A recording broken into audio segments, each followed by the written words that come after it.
Thank you all so much for joining us today. My name is Christine Woody, and I am the Policy and Organizing Coordinator for Empower Missouri. Empower Missouri is a statewide nonprofit advocacy organization, and we work to secure basic human needs and equal justice for every person through our state through coalition building and advocacy. So as you may or may not know, one of the things that Empower Missouri does and has done for, decades and decades and decades and decades is we hold monthly educational forums in our kind of local regions, mostly St. Louis and Kansas City. Since the beginning of COVID, we've moved all of our educational events online. And because we've done that, we've kind of combined Kansas City and St. Louis together to just do one educational forum once a month. And so the last 4 months, we have been having this overarching theme of re-envisioning public safety. Early on, we talked about housing as a public safety, and then we looked about what does defunding the police mean. And today, specifically, we're going to be talking about actions into 2021 and how those actions in 2021 can help us re-envision public safety. And that's what we're here to talk a little bit about today. So I'm going to introduce all of our speakers, and each of them will speak. If you have questions, feel free to put them into the chat, and then after everyone's done, we'll have some Q&A specifically about the topics that the speakers are going to mention. Jeanette Mott-Oxford was unable to join us today, so as she was originally planned to be, so I'm going to do the Empower Missouri piece, and I'll talk a little bit about some of the policy priorities that Empower Missouri is going to be working on this upcoming session in Jefferson City. We work specifically on criminal justice, affordable housing, and food security.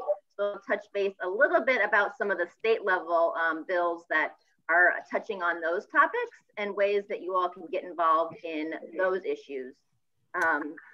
And then I'll do the introductions for our other three panelists. And then, as I said, we'll do question and answer at the end. So let me start out with just introductions. After I give my presentation, we will have Senator Brian Williams speak. He represents the 14th Senatorial District in St. Louis County. He grew up in Ferguson, Missouri, and is currently the first Black male to serve in the Missouri Senate in 2 decades.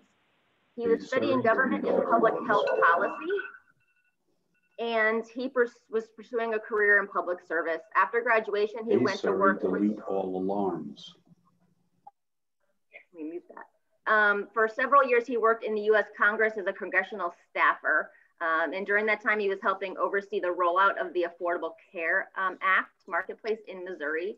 And he was first elected to the Missouri State Senate in 2018.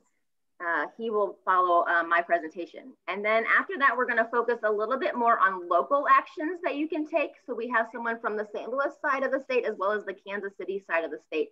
And so I first want to welcome Inez Bordeaux. She joined Arch City Defenders in July of 2019 as the manager of community collaborations. She was first introduced to Arch City in 2013 when she was going through a challenging time and was made a target of racist criminal legal system. Inez's background is actually in healthcare, and she worked as an LPN for 14 years. And in 2019, she began by volunteering as an organizer with the Close the Workhouse campaign. In her role at Arch City, she works with partner organizations, advocacy groups like Empower Missouri, organizers and advocates to build relationships that allow Arch City to reach common goals of community well-being. So thank you, Inez, for being here. And she'll talk about some issues and things happening on the St. Louis side of the state. And then last we have Amanda Balaban. She is a new organizer with One Struggle Kansas City, which is a Black-led collective of Kansas City advocates who are seeking to connect the struggles of oppressed Black communities locally and globally. She graduated from Park University in 2018 with her master's in social work. She identifies as a social justice worker that best describes her deep commitment to working herself out of a job by abolishing systemic oppressive systems. She works at all levels of social work. She intentionally builds relationships with individuals, groups, organizations, and communities, collaboratively working to create a just and equitable society free from judgment, oppression, where all human beings can reach their fullest potential. Thanks, Amanda, for joining us today. I really appreciate it. So that being said, let me just start. I'm going to share my screen with you all, so bear with me. Like I said at the beginning, I'm not the most technologically savvy person. All right. Can everybody see that PowerPoint? Yep. All right, thank you. All right. So just want to talk a little bit about legislative updates on the state level. So we, Empower Missouri, does most of our advocacy work on state level policy issues in Jefferson City. So as some of you may know, pre-filing for the 2021 legislative session started on December 1st. That is the first day that any legislator in Jefferson City can pre-file a bill that they would like to advocate on in the 2021 legislative session. And that session begins on January 6th and it goes through mid-May. So this is the time where all these bills are getting filed and they start doing a lot of their advocacy and work around these issues before legislators even get to Jefferson City. So a part of the legislative process is committees and committee hearings to get a bill passed and all the way through to the governor's office. It's a long process, and one of those key steps is going through a committee. And committee assignments are super important because this was an election year, especially people who are in charge of the committees and the members of those committees are still being worked out. Early January to mid-January, we'll start hearing inklings about who is going to be in charge of some of these committees. And once we get some of that information, we'll better be able to decide how we're going to move forward on some of our advocacy efforts. So as we kind of get some information on that, we will pass that along and we'll kind of start some advocacy on these issues. So there are hundreds and hundreds and hundreds and hundreds of bills filed every year in the state legislative session. Only a small percentage of those actually get to the governor's office and signed into law. I looked earlier this week and the Senate has already filed over 300 bills in Senate joint resolutions. The House has filed over 500 bills in House joint resolutions. That number has probably gone up even since the beginning of the week when I first looked. A small percentage of those are bills that directly relate to the issues that Empower Missouri cares about. There are bills on everything that you can think of, but a small percentage of those are related to criminal justice, affordable housing, and food security and safety net issues. So we will be looking over those as the session continues on, and we'll keep those updated for you on our website specifically. Regarding COVID and how it's going to affect the session, we don't really know exactly how it's going to affect 2021. In 2020, the pandemic shortened the session by over 5 weeks. I would say most standards, Missouri remains a COVID hotspot. It is not under control. The vaccine is being rolled out, but it's still going to take several weeks and months to actually get it into any sort of public safety threat ending. We are not sure how that's going to affect the actual policy-making process within the Capitol building. There are some legislators that don't see this as much of a problem and may continue on as life as usual. It may just move on like nothing had happened, but there could be a lot of changes that affect how advocacy on bills happens in the Capitol building. I know Empower Missouri's advocacy process is going to change. I know we have no in-person advocacy days planned at this point. I would imagine there will be very few, if any, in-person legislator meetings happening. So all of our advocacy efforts are going to be through Zoom or phone calls at this point. In terms of committee hearings, we'll see how that process happens. But I would imagine that this session will not be the same as other legislative sessions have been in the past. So looking more specifically about some of our policy priorities, these first two, Senator Williams is going to talk more specifically about when it's his turn. But we've been working really closely with him on two of his bills that he's putting forth, one on clean slate and expungement, and the second one on doing some police reform work. And I will let him talk more specifically about those two bills and about some advocacy efforts that we can help to ensure that those two bills pass. But I wanted to highlight them as two bills that are on our policy priority list. Three other topic areas that we are following and have been following is a bill that Representative Tom Hannigan has filed for a couple of years, and it's enacting something called elder parole, which would look at folks who are in our Department of Corrections who have served for a long time and are of a certain age, to give them a parole hearing to have the opportunity to potentially be released on parole. There's lots of research that says that you sort of age out of crime. There are lots of people within our system right now that are not a threat to society, have served many, many years, that should have the opportunity to come back out in the community. So we will be following his bill. It's a pretty narrow bill, so it is not going to affect tons of people, but it is a first step into doing some sort of elder parole process. The next one is also one that we've been following for a while that has to do with more of the collateral consequences. This is a bill by Representative Tolson Reich. She sponsored this bill last year as well. This helps individuals who have a criminal record have a better opportunity for employment. So currently there are some regulations and restrictions for folks who have a criminal record to work at establishments that serves alcohol, sells alcohol, or sells lottery tickets. That takes out a good chunk of employment opportunities for individuals who are returning from prison with a record. So this would end some of those laws that prohibit that based on a criminal record. And we think that would open up lots of opportunities for employment for individuals who are being released from our Department of Corrections. So that moved quite a bit last year, and we're hopeful that it will have opportunity to have hearings and move further down the process this upcoming session. So that is House Bill 316. And then the last one has to do with juvenile legal representation for juveniles, requiring that they have sort of a representation during their proceedings. This bill is sponsored by Representative Burnett. Just this morning, I noticed that Senator Roberts also has a bill on that.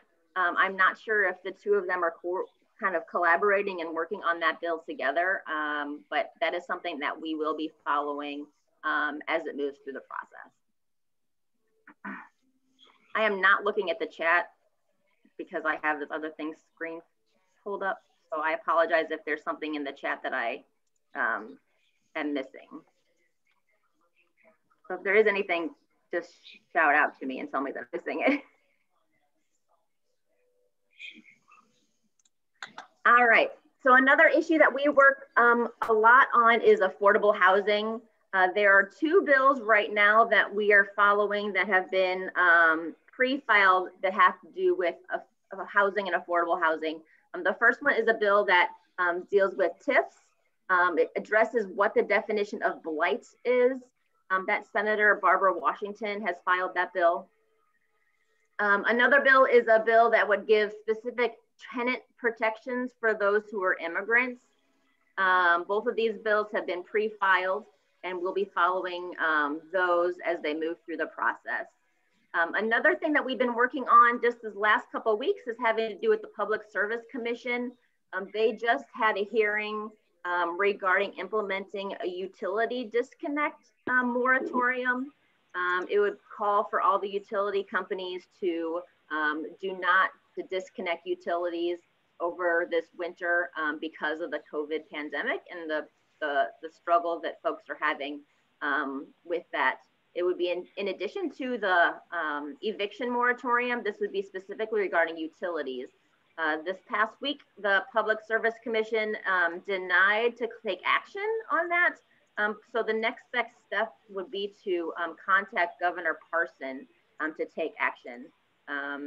We were disappointed to see that the Public Service Commission did not take any action and institute a utility disconnect moratorium. So we encourage everyone to take that action right now and to call Governor Parson's staff and encourage that he make a statement about utility disconnect. And then finally, the last issue that Empower Missouri works closely on is food security issues. There's a lot going on right now on the federal level regarding food security, specifically around the next potential COVID relief bill to hopefully increase the allotment of SNAP, which is food stamps for families who are receiving the food stamp benefit. It would increase the amount that they can receive each month. We're hopeful that that will be included in the next COVID relief package that is being debated ad nauseum in Washington, D.C. right now. Here on the state level, most of the bills that are coming up regarding food security are just changing some of the regulations and rules around how the food stamp program is actually implemented. This one has been coming up for many years, and it has again been refiled both on the House and the Senate. It would impose stricter work requirements for those who are on SNAP. It would require documentation about work, documentation about looking for work. And if you do not follow those specific work requirements, you will be kicked off of the SNAP program. And it's very strict. It doesn't seem like this is the time to implement any stricter work requirements when so many people are struggling to find work and keep work, especially during this pandemic. So we will be working very hard against both of those bills, the one filed in the House and the one filed in the Senate. And we will keep you updated on where that tracks.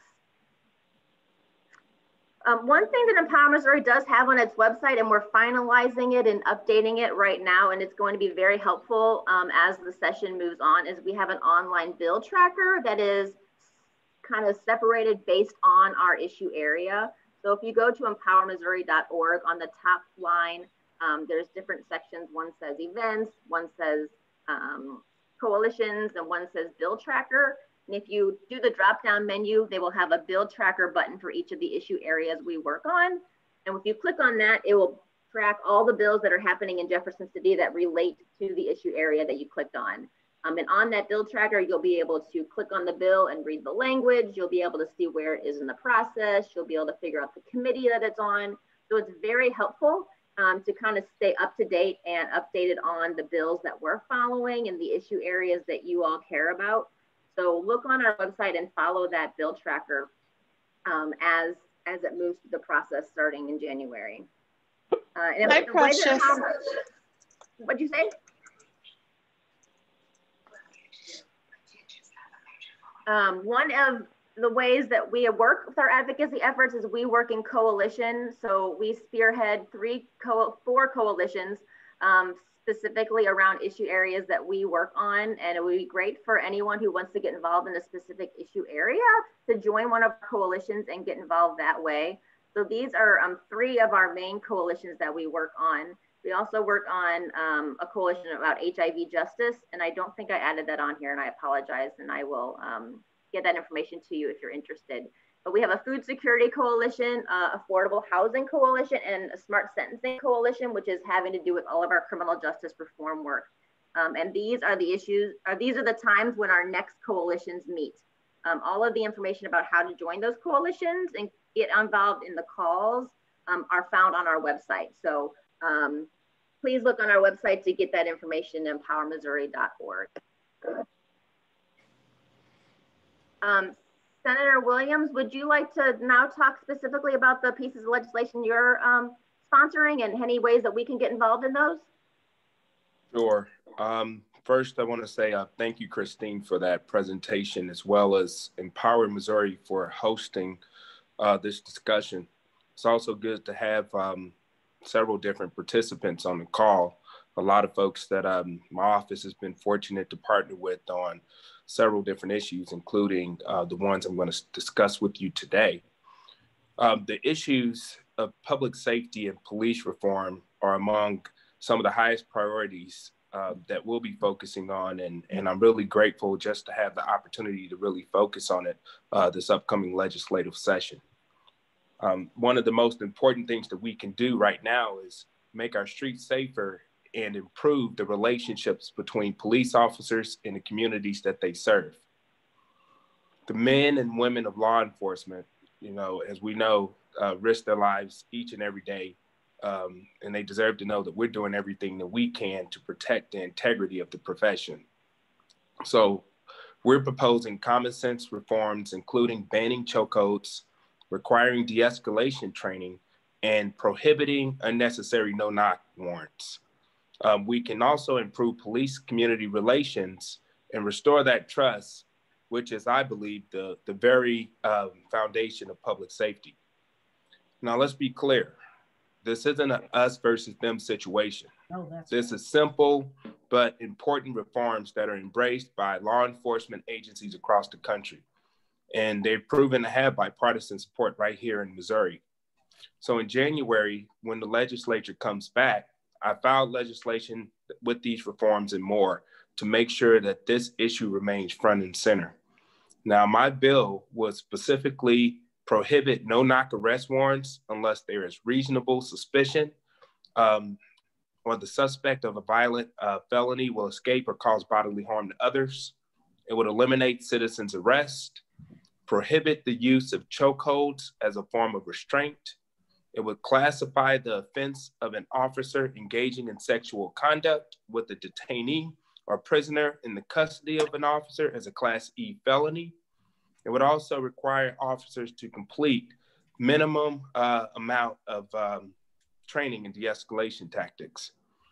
Meanwhile, there's also more we can do to make our streets safer, including preventing and reducing gun violence. So as a Democrat, I support doing everything that we can to prevent violent crime, especially gun violence throughout our state. And that's why I think it's important to fight for things like expanding mental health services, ramping up job training in underserved communities, helping more young people graduate high school and prepare for a college or career, reinstating Missouri's background check law for gun sales. As we know, when Missouri repealed the law that required background checks on all sales and transfers of handguns, we saw a 25% increase in homicides that involved firearms right here in the state of Missouri. And primarily, a lot of those were cases in the city of St. Louis. Being a police officer, as we know, is already a dangerous job. As we've been working with stakeholders, various groups throughout the state around police reform, you know, I've talked about situations that are very real. My uncle, who drives me, he's a retired police officer.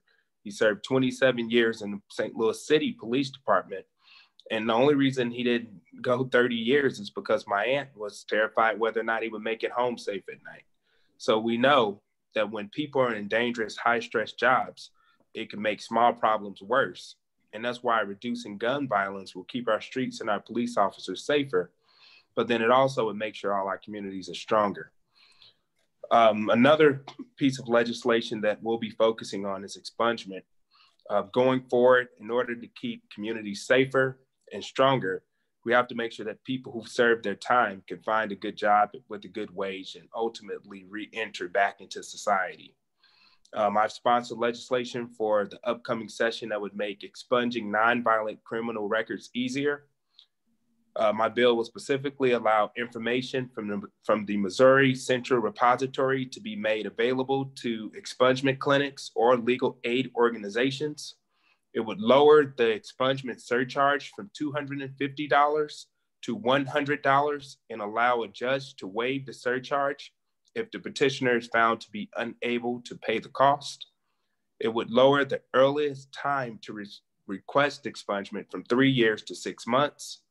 It would also provide provisions that will streamline the process to help people who have paid their debt to society find a good paying job and ultimately rebuild their lives. I want to thank you again for having me on, Christine. It's really a great experience just working with Empower Missouri on so many issues. And I know that sometimes that you know, our country and our communities seem deeply divided, especially after a major election, right? So I firmly believe that it's more that unites us than divides us. And as a state senator, I work very hard to represent every single one of you in Missouri, and not just people who voted for me.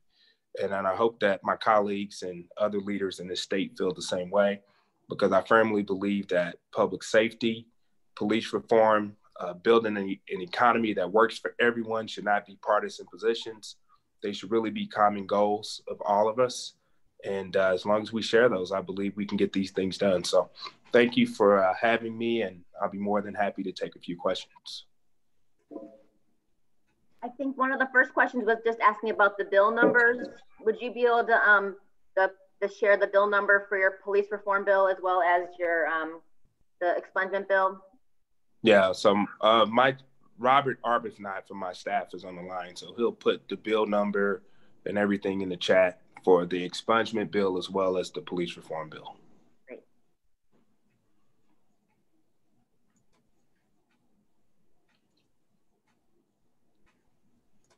And do you have a sense of which committees those bills will probably be going to yet, or is it too early to know? Well, it may be a little bit early. I serve on the Transportation Committee, which takes all the public safety bills. And if that committee stays the same, that's the committee that we would refer it to. If they decide to remove public safety and either move it to another committee or make it its own particular committee, then that'll be the case. As you stated earlier, we'll have a better idea on what committees we're going to put new senators on, what the new committees are going to look like, probably around the third week of January. Great.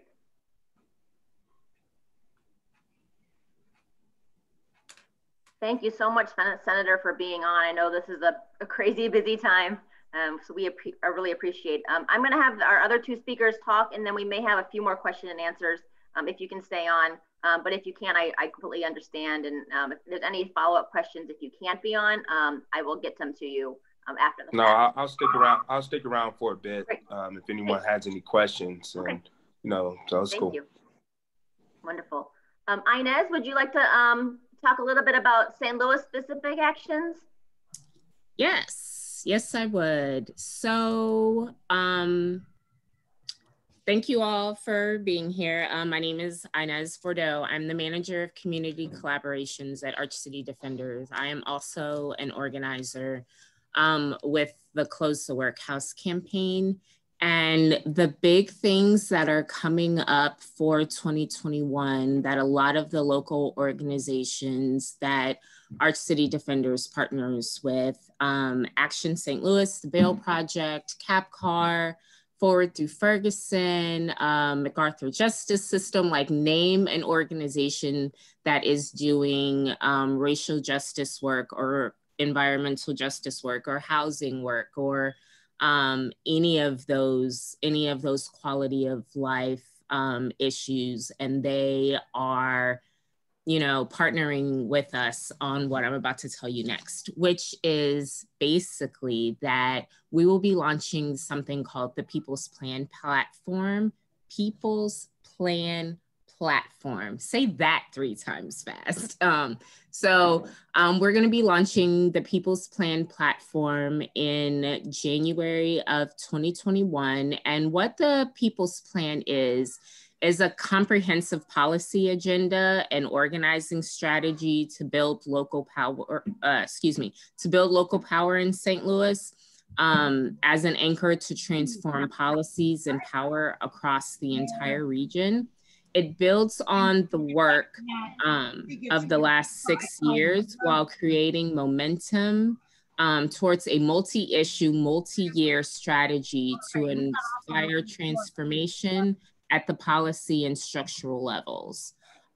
This plan also builds on 6 years of findings, proposals, shared visions informed by the community and put forward in such documents as like the Ferguson Commission report, Close the Workhouse reports, 1.0 and 2.0, For the Sake of All, Dismantling the Divide, the Environmental Racism report in St. Louis. And so through all of these reports, we really came up with 3 pillars and 3 phases of the project to actually actualize the People's Plan. And it's important to remember, like, this is a multi-year plan that we're working on, and the organizations that we partner with, like I said, is working on. So the first phase of the People's Plan is shifting, what we call shifting the landscape. And that's based on the 2021 municipal elections. They present a chance for us to center our vision and organize a base to demand equitable policies and elect a block of aligned officials that allow us to move forward with a progressive agenda into 2021 and beyond. Phase 2 revolves around mitigating harm. Phase 1 runs from right now all the way to April of 2021. Phase 2, which is the mitigating harm phase, will run from April of 2021 to November of 2021.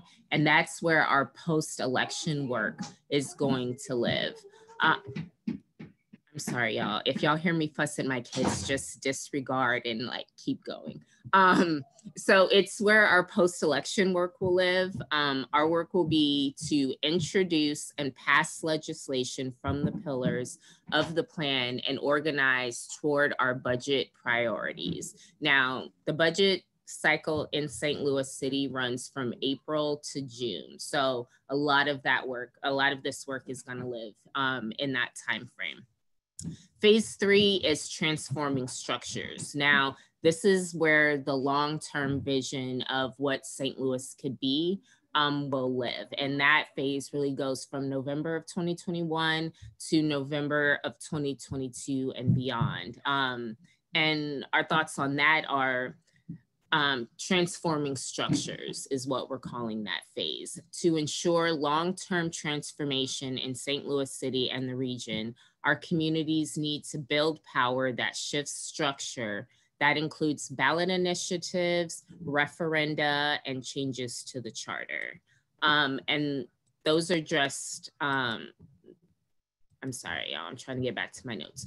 Those are just the 3 time phrases that we came up with, but the meat and bulk of the People's Platform are the policy pillars. And we've divided those really into 3 separate categories or 3 pillars. The first one is what we call Re-Envisioning public safety.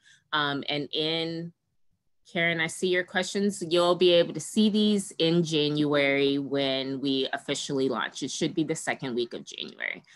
So Re-Envisioning public safety includes both campaigns and policy pushes like defunding and closing the workhouse, which we found out from the mayor earlier this week is not going to happen in the 14 days that we have left before the end of the year. It means defunding vacant positions inside of the police department and jail. It means to spin off police budgets into pieces of police budgets into different departments. For example, the traffic department. We feel like pulling people over for traffic violations could be something that the streets department inside of the city government can handle. The person pulling you over for speeding or bumping a stop sign should not, and in our opinion, cannot be a person with a badge and a gun. And it means spinning off other departments inside of the police department into other city governing projects. Like what can we move to the Parks and Recs department? What can we move to the health department? We talk a lot about, wanting to defund the police, and police have all these different responsibilities that they should not have, that they are not qualified to deal with. So why don't we lessen that load for them by spinning off some of those departments into places that can more accurately or more efficiently handle them? The second pillar is what we're calling funding our future. Our pet baby name for it is taxing the rich.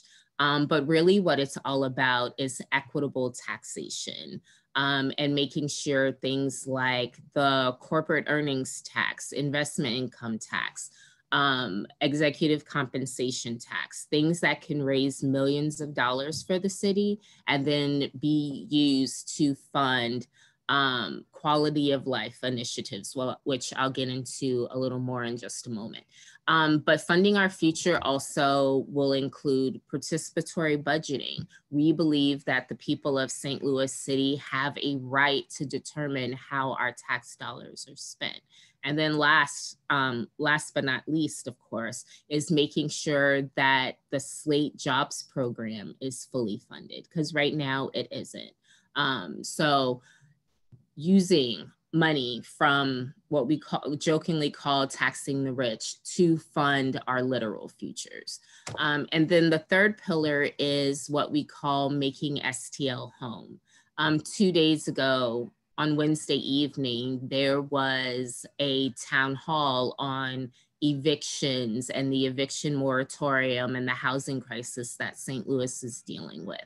And that was the first of many town halls that will fall under what we call making STL home. This is where all of our quality of life care campaigns, proposals, initiatives can live. And it includes everything from making healthcare accessible and affordable. It includes education, K through 12 education. It includes early childhood education. It includes things like environmental justice, which is something that a lot of people are suffering under, in addition to all of the other things that they're dealing with.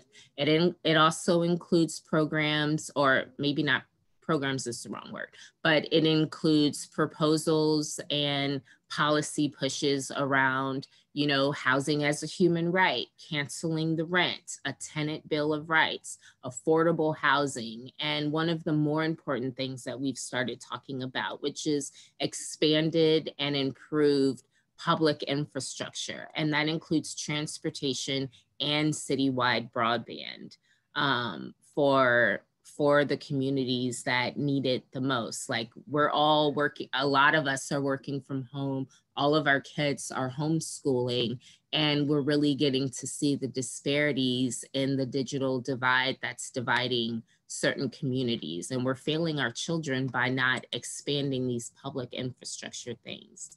So I'm saying all of that to say that there are big plans. There are big things coming to the city in 2021. And this isn't just an Arch City thing. This isn't just an Action St. Louis thing. We've talked to everyone, from Forward Through Ferguson to Jobs with Justice to, I'm talking to Empower Missouri now.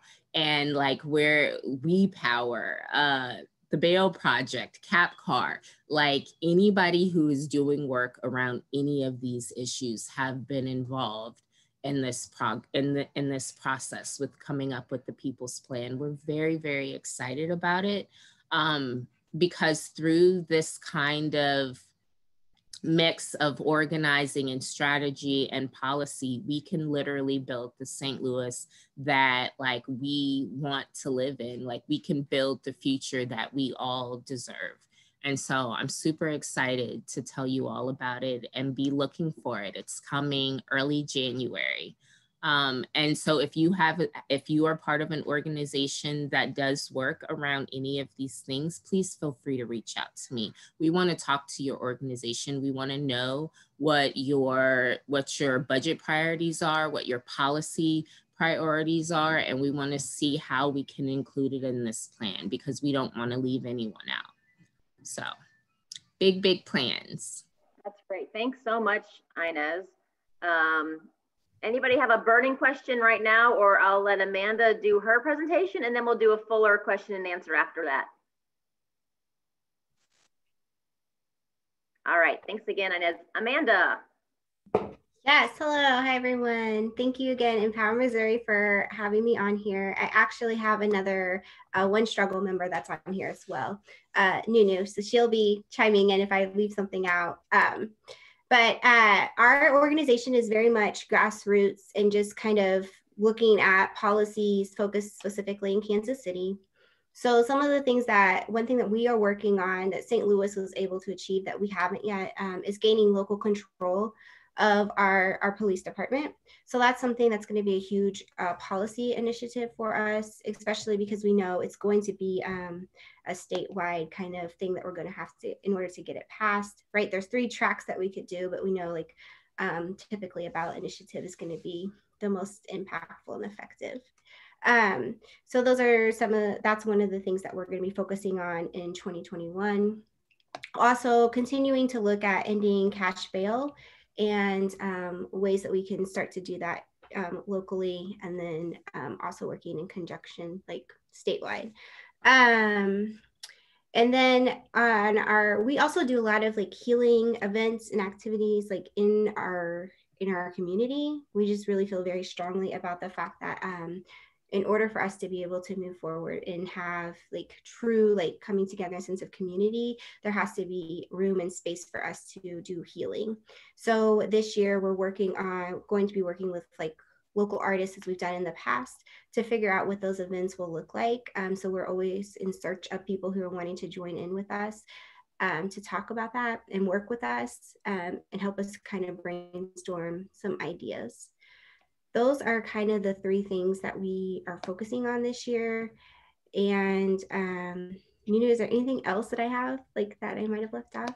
Yeah, I think first off, I'll say, and as the People's Platform sounds really amazing, and I can't wait for us to do something similar to that. City is not in the same place when it comes to to do the collaboration around these things, and we like what we're trying to work on now is like what the platform's about is reimagining public safety. So in Kansas City, since we don't have local control, that also means we don't have accountability. The mayor doesn't have the same level of accountability to address police issues in Kansas City. There was an article that came out a couple months ago about how the gun violence in Kansas City or possibly in Missouri is actually linked to lack of police trust, because for several years, decades, the communities, Black communities, Black and brown communities have experienced police violence, even in terms of when they're calling to get help. And so that has eroded the trust between the community and the police. And Amanda just shared a link to a really, really great article where one of the writers unions and Missouri Foundation for Health did a whole report where they studied multiple neighborhoods and saw what the root cause of gun violence was. And it was lack of trust, because there are people who would call the cops and they were literally, from the article, saying that get your ass back in the house to the woman who called them, or someone had got in an accident and they beat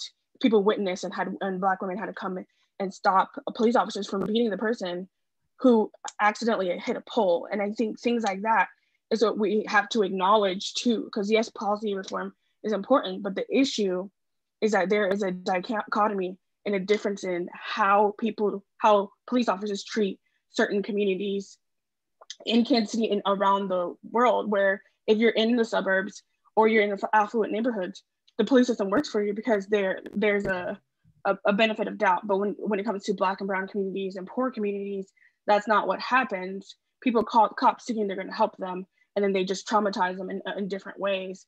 And I think that's important to note, because we have to actively be talking about how we need to reimagine not only safety, but just how we look at crimes in general, and refocusing them as a public health issue, as opposed to an issue of people's behavior and laws.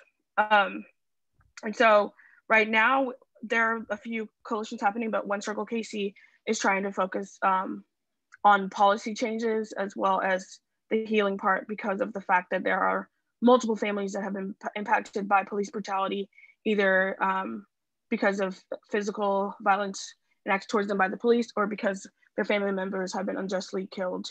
And it's hard for them to just focus on, to be the family that's focusing on justice And so we're trying to make it sure that those families get support throughout the year, that they connect with each other, and that we try to figure out ways that we can heal as a community and stop these things from happening. Like for us, it's not just about policy work, but it's also trying to address those traumas, because even if you change things, a lot of that stuff is still going to stay in those communities, and we have to make sure to address that. I don't see many organizations or people who do policy work talk about those things, but there's such a lagging effect on communities when a lot of these things happen, when we have police officers that are only brutalizing certain communities. But yeah, so like our focus, we have been working on our demands, and our focus is similar to what Inez talked about, like reallocating money back to Black and Brown communities and investing in things. Right now would be like COVID relief, housing, schools, healthcare, things like that. Removing police from school, participatory budgeting came up as well, and then for sure about the ending of cash bail. But I think the number one priority would definitely be local control, because we can't even hold the mayor accountable, because he could just say, well, you know, I don't have that kind of power. And that's something that like not many communities are dealing with around the country. You guys can go and say, hey, like mayor, this is not okay, but we can't do that. And so in terms of getting involved, I think that's how St. Louis and Kansas City can involve, since it's going to be a statewide initiative that needs to happen to even get us to get to local control and try to hold the board accountable. And the other thing too is the police chief Rick Smith has had a lot of issues with people. Like he spends a lot more time, you know, people know him in country clubs in certain communities, but in Black communities, he doesn't come to their neighborhood associations or things like that. But also under his watch, violence has gone up. He took away an anti-violence program that was put in place, and multiple people in the community have had problems with him, and there's nothing we can do about it because he said that he does not plan to resign, and the Board of Police Commissioners are not holding him accountable. And so the only way we can do that is literally through local control, but that is a very large initiative that everyone would need to be involved in. Mm-hmm.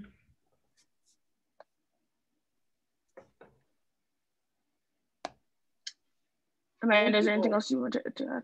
That's it. Thanks, Nina.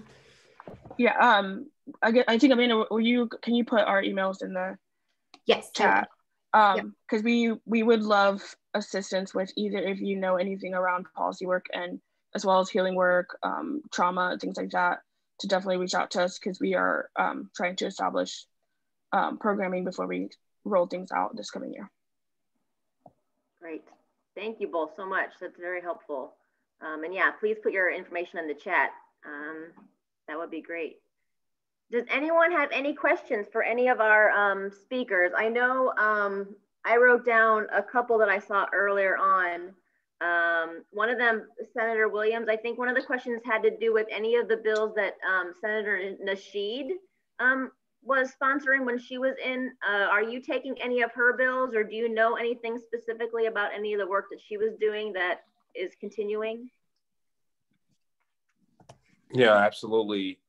So there are going to be a couple things that we're looking at to work on. I'll be leading in Human Trafficking Day this year, and that'll be something that I'll be focusing on, which we'll do Human Trafficking Awareness Day, where we have several partners. Empower Missouri will be a part of that, ACLU, as well as NC, JCW, you know, it'll be a lot of different folks. So that's one thing that Senator Nasheed was working on.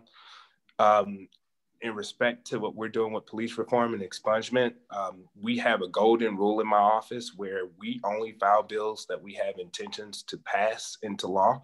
So we don't really just file bills for ceremonial purposes. So if it's not anything that I think my office can commit to and ultimately get across the finish line, then we don't really file them. So hopefully some other senators pick them up. Expungement is another one that Jamila was involved in, that we all got done last year in the Senate. And then this new expungement bill that we're doing this year is going to add more teeth to it. So those are probably the only two that we'll be focusing on from our office.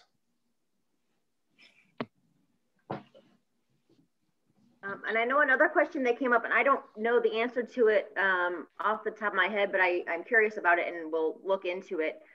Last year, Representative Dogan was the chair of a special committee on criminal justice.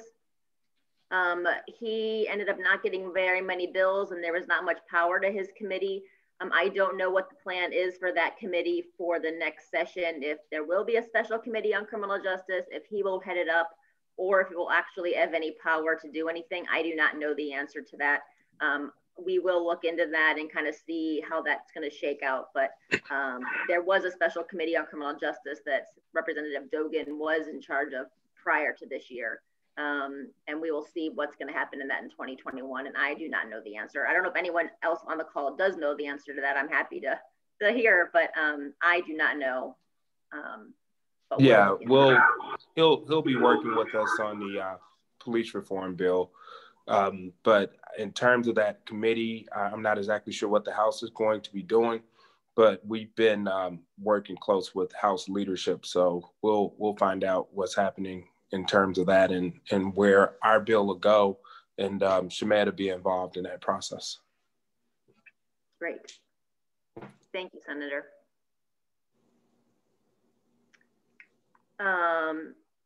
Josephine asks if you don't mind saying the name of your organization again, Amanda, and if there's a website or anything maybe. Yeah, I was trying to type it in there. Okay. But yes, it's One Struggle KC. That's what we go by, and I will put our information in there. Great. Thank you.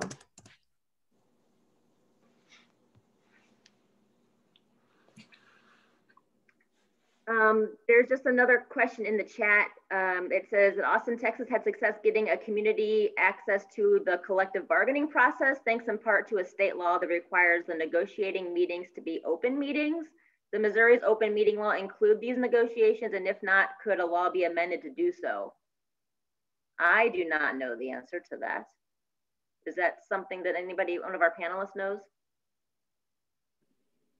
I don't know if there's a law for Missouri, but I know that we've have asked for negotiations between the Fraternal Order Police and the city to be open, but they are currently not open.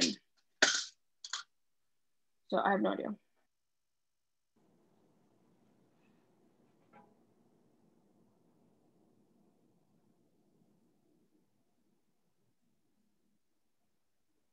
I also do not know anything more about that, but I can look into it and see if I can learn anything else about that.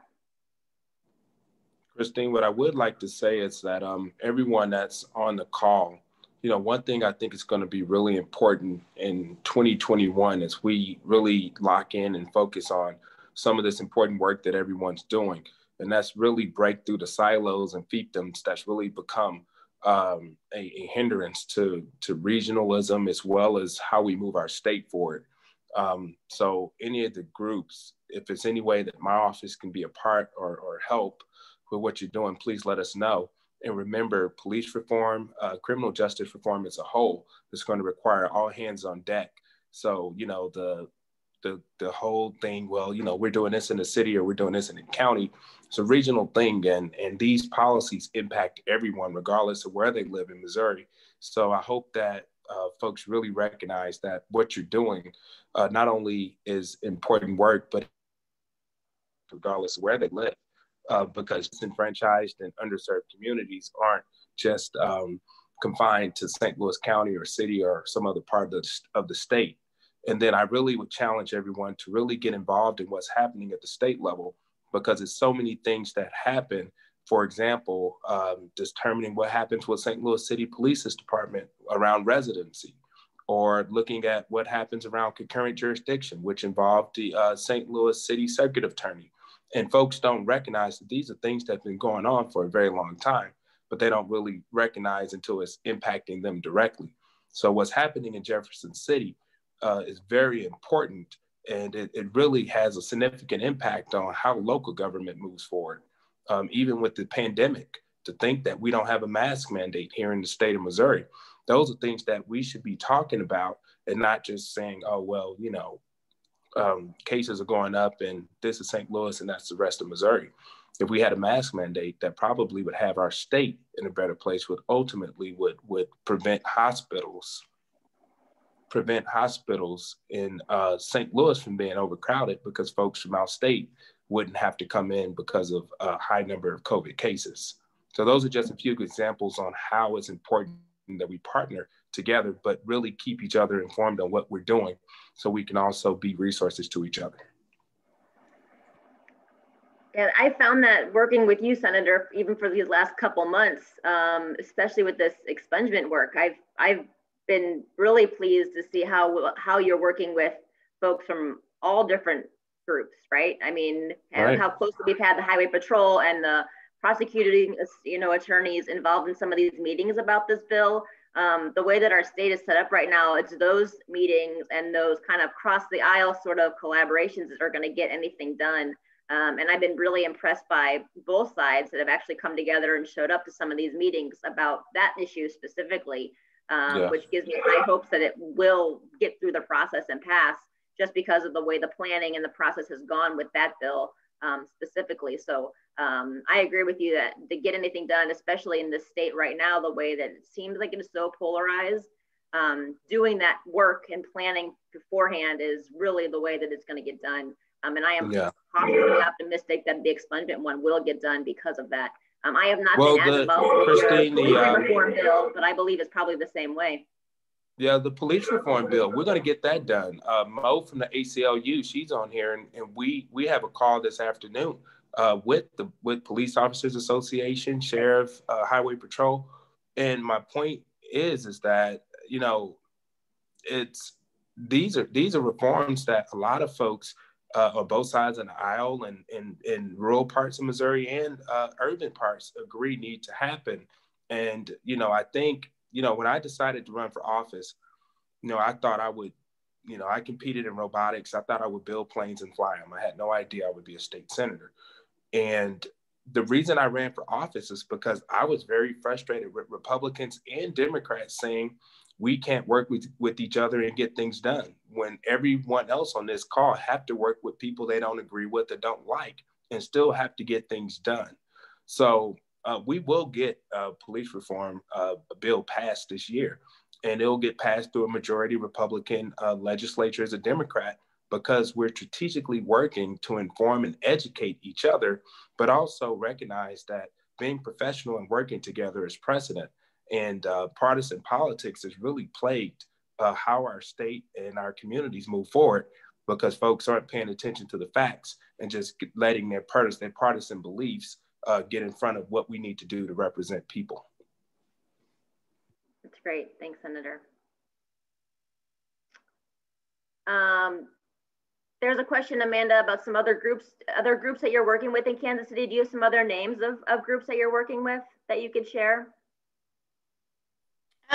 Yeah, I would say like kind of more closely we work with is Time for Justice. Like we're starting to do some collaborative work with them. And then we're also a part of a larger coalition of just a bunch of grassroots organizations that, like, I'm not going to name everyone because I don't have permission to name all their stuff. Yeah. And then we do Surge Casey is another partner that we have as well. Great. Senator, are there other co-sponsors to your legislation at this point that you have on your bills? Yeah, we will. I'm sure there'll be quite a few. When you get bills through the legislature, it's a fascinating process, because once a lot of folks see this bill is going to go into law, I'm sure they're going to get on board and want to be a part of it.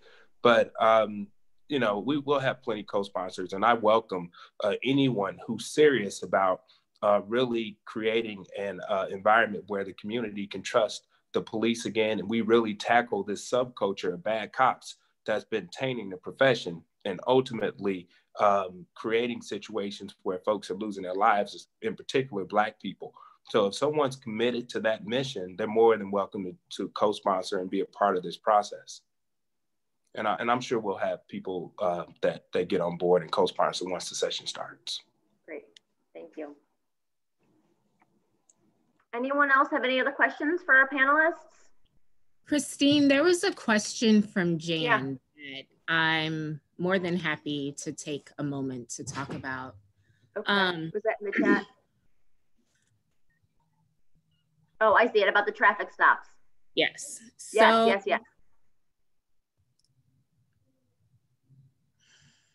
Doing something new, doing something that hasn't ever been done before, I can understand why it scares people, because it's brand new. You've never done it before, or you've never seen it done somewhere else.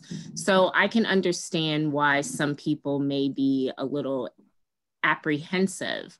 But to talk about the traffic stops specifically, we are not talking about if, for example, there was an Amber Alert.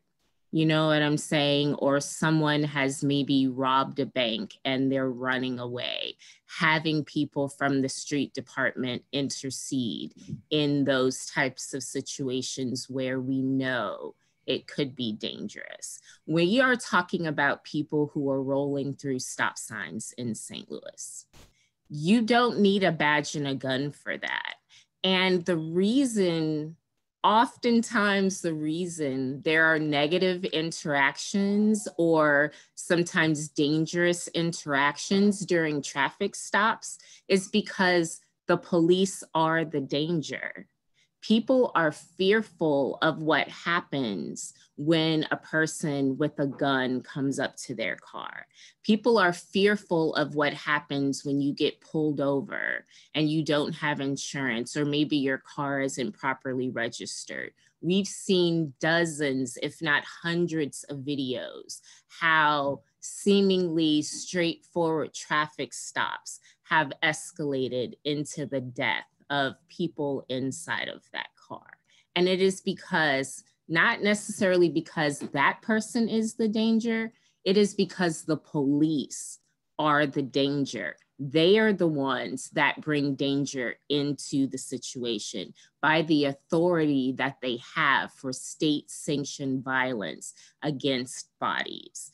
And most times that violence is targeted toward Black and brown people. So imagine if when you get pulled over for a traffic stop, if your license plate is expired or you don't have a driver's license or whatever violation that you've committed. What if you didn't have to worry about the person coming to the car having a gun and having the ability to take your life?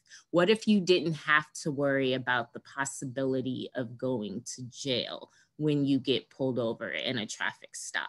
If there is no danger, if the person approaching you does not present any sort of danger to you, meaning your life, or you don't have to worry about going to jail, you know at the most, all you're going to get is a traffic ticket. That makes everyone safer. It makes the person who is driving safer, and it makes the person who is pulling them over safer. And we do this already. We just call it parking enforcement. That's what we call it. The person who gives you a ticket because you're parked on the street during the street sweeper coming, the person who gives you a ticket because you've been parked at the parking meter too long, or you parked in a handicap spot. Like, we do this already. And there is never any dangerous interactions between the people. Well, I'm not going to say never, but there generally are not dangerous interactions when you come in contact with the meter maid or the parking enforcement person, because people understand that the most that is going to happen is you get a ticket. So I understand that doing something new can be confusing, it can be hard, but what we have to do is start thinking outside of the box. We have to start using our imaginations for something better. Like, we have too many people dying at the hands of the police during traffic stops for things that are seemingly simple. We watched Philando Castile die on camera because of a traffic stop. We watched Sandra Bland be arrested erroneously and die in jail. And I could go on and on and on. So if we just think bigger, if we just use our imaginations to think about, okay, how can we stop people from running through stop signs in St. Louis without also putting them in danger of losing their lives? Because St. Louis Metropolitan Police Department kills more people per capita than any other police department in the entire country. And how many of those situations happen because a traffic stop is initiated and the person who is driving that car may have drugs in the car, or they may know that they have police warrants and they don't want to go to jail, so they run. And so then the police chase them. And the next thing you know, someone has been killed, or someone has been shot, or someone has been wounded, or someone's civil rights have been violated. So we can avoid all of that by taking that small thing out of the police department's hands and putting it could be the streets department. It could be the parks department. Like, we could create a whole new department that only deals with traffic stops, but those people don't have to be armed. And everyone is safer. Everyone in the city is safer. I watched a high-speed chase down my street just a couple days ago that I later saw on the news was initiated because of a traffic stop. And the person was afraid of going to jail, so they ran. That high-speed chase made us all unsafe. Imagine if the person who pulled them over, the driver knew, this person is not going to take me to jail. They're just going to give me a ticket and I get to carry on about my day. How that would have changed everyone's lives in that situation, you know? So we just got to think bigger, Jan. Let's use our imagination. We can do this and it can work. We just have to have the will to make it through, to make this a real thing. So I'm sorry, That was a great explanation. No, that was a great explanation, Inez. Thank you for that.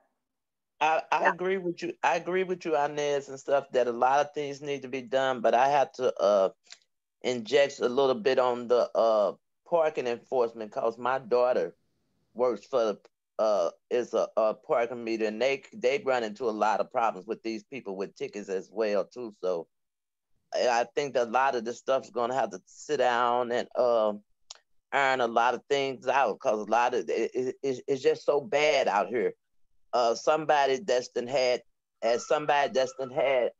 a bunch of contact with police over my lifetime.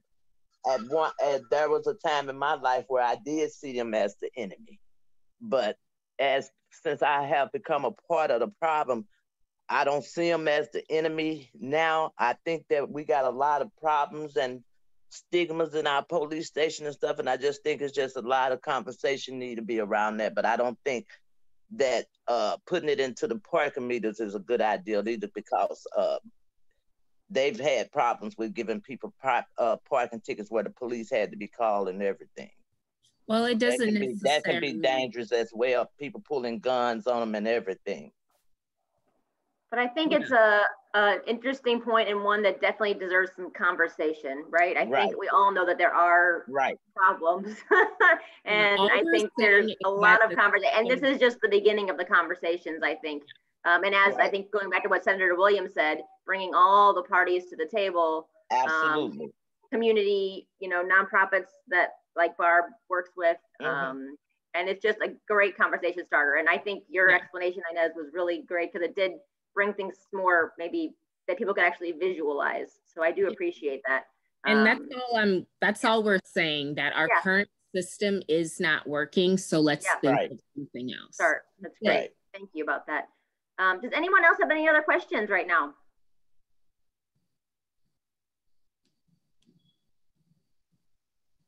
Wonderful. Well, thank you all so much. Thank our panelists for joining us today. Like I said, regarding our state level priorities, go to Empower Missouri's website. You'll be able to follow along with all of our policy priorities on the state level that continue to move on this legislative session. Inez, as she was saying, Arch City Defenders will be putting out a lot of stuff at the beginning and middle of January. So check back with them to get connected to some of the local efforts in St. Louis, and then go to One Struggle KC's Facebook page and get connected to some of the efforts happening in Kansas City if you live on that side of the state. We will have an evaluation form that I would love for each of you to fill out if you have some time. I believe we're going to have a link of it in the chat, and if not, I will be sending up a follow-up email that includes, there it is. Thank you, Scarlett, I appreciate that. If you could click on there to fill out that evaluation, that'd be really helpful, but it will be in the follow-up email that I also send. We are also able to give continuing education hours for this through the Department of Social Work, or the Social Work Committee on the state level. So if you need continuing credits, you can send an email to me. It's Christine@empowermissouri.org. I will just need your name and your mailing address, as well as your last 4 digits of your social security number to put in our records. And I will send you a certificate that says that you attended this forum with us today. So look for that. I will include all of that also in the follow-up email, as well as the recording to this forum that you're more than welcome to share with other folks who would be interested in this topic. So next semester, or the beginning of 2021, we will continue our forum series. Like I said, St. Louis and Kansas City kind of teamed up on this. For many years, St. Louis has done their forums on the 3rd Friday of every month. Kansas City has always done theirs on the 1st Friday of every month. So for our spring sessions, we're going to be doing the 1st Friday forums to fall in line with Kansas City's original schedule. So that being said, the 1st Friday in January is New Year's Day, and I would imagine no one wants to join a forum with Empower Missouri on that day. So we will start our spring forum series in February. And the overarching topic of our series for the spring is going to be talking about all politics are local. We'll be looking at the local level, as well as the state level, and as well as the federal level, and really trying to connect all of those policy making levels to how it's affecting each one of us in our own local communities. So February, we will be talking more specifically about issues in St. Louis and in Kansas City, ballot initiatives, or the elections that will be on the municipal level here in the spring. So look for information about those forums here at the beginning of January. We'll have some updates, and the first one will be on February 5th. And as always, feel free to reach out to me if you have any specific questions about any of the policies we're working on or the issues that we're working on. We'd be happy to answer those and connect you and getting involved with some of the work that we do on the state level. Thanks again for joining us today, and we look forward to seeing many of you in 2021. Thank you, Amanda, Inez, and Brian for joining us today to speak. We really appreciate it. Thank you. Thank you. Happy holidays to everybody. Thanks, Barb. Yeah, happy holidays. Thank you. Bye, everyone.